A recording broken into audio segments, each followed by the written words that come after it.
Hello दोस्तों। मैं हूं आपका दोस्त सुरजीत और आज हम क्या करने वाले हैं।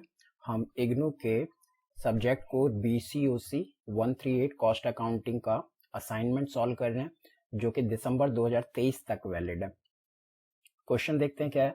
From the following particulars of a manufacturing firm prepare the cost sheet. हमें कॉस्ट शीट प्रिपेयर करना है जिसके अंदर हमें शो करना है prime cost, work cost, cost of production और कॉस्ट ऑफ सेल्स। तो टाइम ज़्यादा ना लगे इसलिए मैंने फॉर्मेट पहले से प्रिपेयर कर लिया है। एक बार समझ लेते हैं फॉर्मेट क्या है।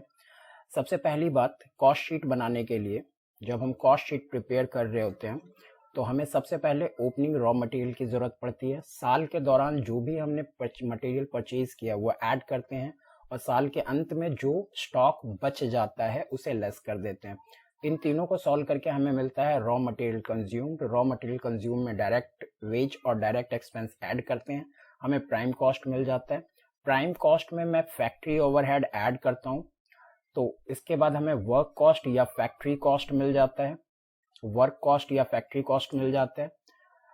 इसके अंदर ऑफिस ओवरहेड ऐड करके कॉस्ट ऑफ प्रोडक्शन मिल जाता है। कॉस्ट ऑफ प्रोडक्शन में ओपनिंग फिनिश्ड गुड्स ऐड करते हैं, क्लोजिंग फिनिश्ड गुड्स माइनस करते हैं, COGS मिल जाता है। यहाँ पे हमें COGS मिल जाता है। COGS में selling and distribution overhead add किया जाता है, कॉस्ट ऑफ सेल मिल जाता है। इसमें प्रॉफिट ऐड करते हैं, हमें सेल मिल जाता है। तो ये इसका एक बेसिक फॉर्मेट है। अब जो हमें डेटा है वो फॉर्मेट में रख के देखते हैं कि क्या क्या चाहिए और कैसे आगे सॉल्व होगा। सबसे पहला आइटम हमें दे रखा है मटेरियल, स्टॉक ऑफ मटेरियल 1 जनवरी 2018। ये ओपनिंग रॉ मटेरियल है तो यहाँ पे मैं ओपनिंग में से पुट करता हूँ। सेकंड वैल्यू हमें दे रखा है परचेजेस, तो इसे मैंने परचेजेस में रख दिया। देन हमें दे रखा है stock of finished goods. Finished goods का स्टॉक है, यूनिट 5000 है, वैल्यू 50,000 है। तो हमारे पास ओपनिंग फिनिश्ड गुड्स यहाँ पर है, यहाँ पे मैं इसकी वैल्यू लिखता हूँ 50,000। इसे मैं अंदर लिख देता हूँ, ज़्यादा अच्छा रहेगा। यहाँ पे मैंने 50,000 लिख दिया और इसके यूनिट जो है मेरे पास यूनिट 5000 है। आगे हमें क्या दे रखा है, हमें प्रोडक्टिव वेजेस दे रखा है। ये बेसिकली डायरेक्ट लेबर है, ये डायरेक्ट लेबर है। तो डायरेक्ट लेबर हमारे पास कितना था, वो हमारे पास था डायरेक्ट लेबर हमारे पास था, डायरेक्ट वेजेस 5 लाख। उसके बाद हमें क्या दे रखा है, फिनिश्ड गुड्स दे रखा है। जो हमारे पास finished goods sold, sales basically दे रखा है। सेल्स कितना है हमारे पास, हमारे पास सेल्स है 24,36,000। 24,36,000 हमें सेल गिवन है। और हमें क्या क्या गिवन है, वर्क ओवरहेड दे रखा है। वर्क ओवरहेड फैक्ट्री ओवरहेड है, तो फैक्ट्री ओवरहेड मुझे कितना गिवन है 1,50,000, मैंने इसे भी यहाँ पे रख दिया। और मुझे दे रखा है ऑफिस एक्सपेंस, ये ऑफिस ओवरहेड है, तो ऑफिस ओवरहेड यहाँ पे लिख देता हूँ मैं 1 lakh. Then selling and distribution overhead है, इसे भी मैं सेलिंग एंड डिस्ट्रीब्यूशन ओवरहेड में लिख देता हूँ। उसके बाद मुझे क्या दे रखा है, stock of material. Stock of material दे रखा है क्लोजिंग 1,40,000। 1,40,000 ये नेगेटिव था तो ब्रैकेट में मैंने इसे बंद कर दिया। और लगभग सारी चीज़ें मैंने जो भी मुझे डेटा गिवन था मैंने यूज़ कर लिया। और मुझे एक और चीज़ दे रखा है फिनिश्ड गुड्स का क्लोजिंग स्टॉक, जो कि हमारे पास 6,000 यूनिट है। इसकी वैल्यू गिवन नहीं है, यूनिट गिवन है 6,000, वैल्यू गिवन नहीं है। देखते हैं आगे क्या है। पहला हमारे पास 40,000 है और 11 लाख ऐड करेंगे, 1,40 घटाएंगे, टोटल हमारे पास आना चाहिए यहाँ पे 10 लाख। 10 लाख आ गया। उसके बाद डायरेक्ट वेजेस हमारे पास कितना है, डायरेक्ट वेजेस हमारे पास 5 लाख है। डायरेक्ट एक्सपेंस कुछ नहीं दे रखा, तो ऐड करके प्राइम कॉस्ट हमारे पास 15 लाख आ गया। प्राइम कॉस्ट कितना आ गया हमारे पास 15 लाख। पहला सवाल का रिक्वायरमेंट था हमें प्राइम कॉस्ट निकालना था, जो हमने फाइंड कर लिया। प्राइम कॉस्ट निकालना था, प्राइम कॉस्ट हमारे पास 15 लाख आ चुका है। फैक्ट्री ओवरहेड, प्राइम कॉस्ट में फैक्ट्री ओवरहेड हम ऐड करेंगे तो हमारे पास यहाँ पे आ जाएगा 16,50,000, जो कि फैक्ट्री कॉस्ट या वर्क कॉस्ट था। हमारी दूसरी रिक्वायरमेंट भी पूरी हो गई वर्क कॉस्ट की। अब वर्क कॉस्ट में ऑफिस ओवरहेड ऐड करते हैं तो हमें कितना मिल जाता है, ये 17,50,000 जो कि हमारा कॉस्ट ऑफ प्रोडक्शन है। कॉस्ट ऑफ प्रोडक्शन भी हमें मिल चुका है, तीसरा आइटम भी। ओपनिंग फिनिश्ड गुड्स गिवन था, क्लोजिंग फिनिश्ड गुड्स का हमें यहाँ पे यूनिट तो मालूम है और इसकी वैल्यू नहीं मालूम। तो जो क्लोजिंग स्टॉक होता है, उसकी वैल्यू निकालते कैसे हैं? उसकी वैल्यू निकालते हैं यूनिट इनटू यूनिट कॉस्ट। कैसे निकालते हैं? Unit into unit cost. तो यूनिट हमारे पास कितना है, 6000।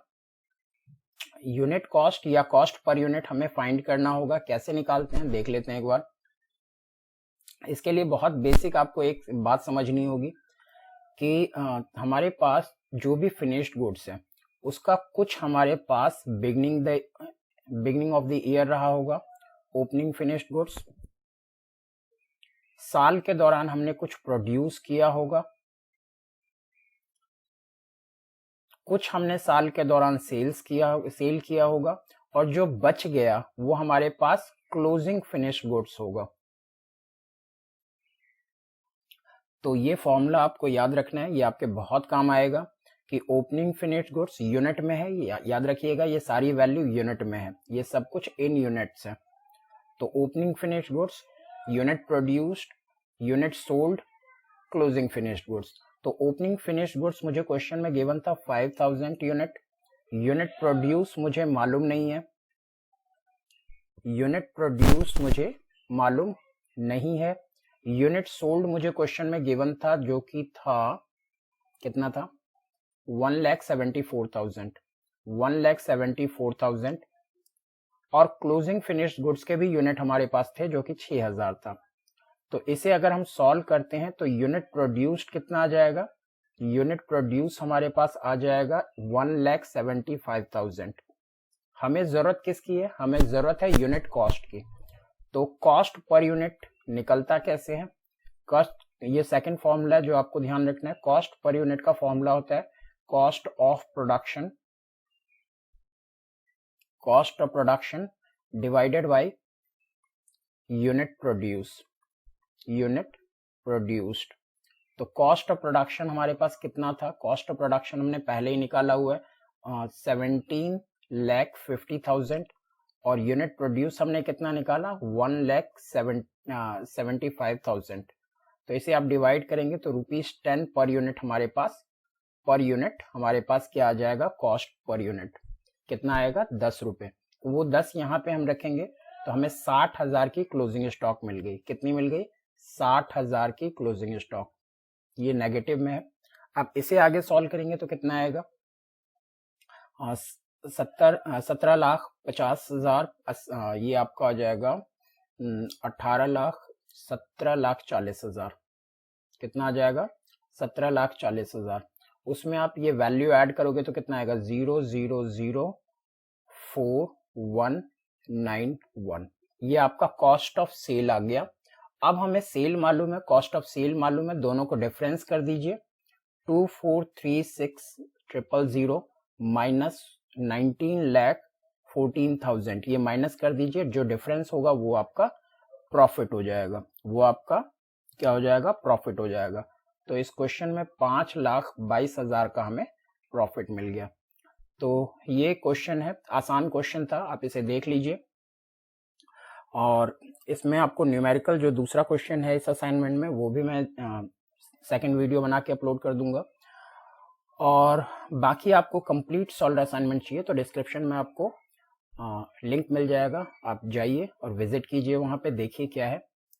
और चलिए फिर मिलते हैं नेक्स्ट वीडियो में।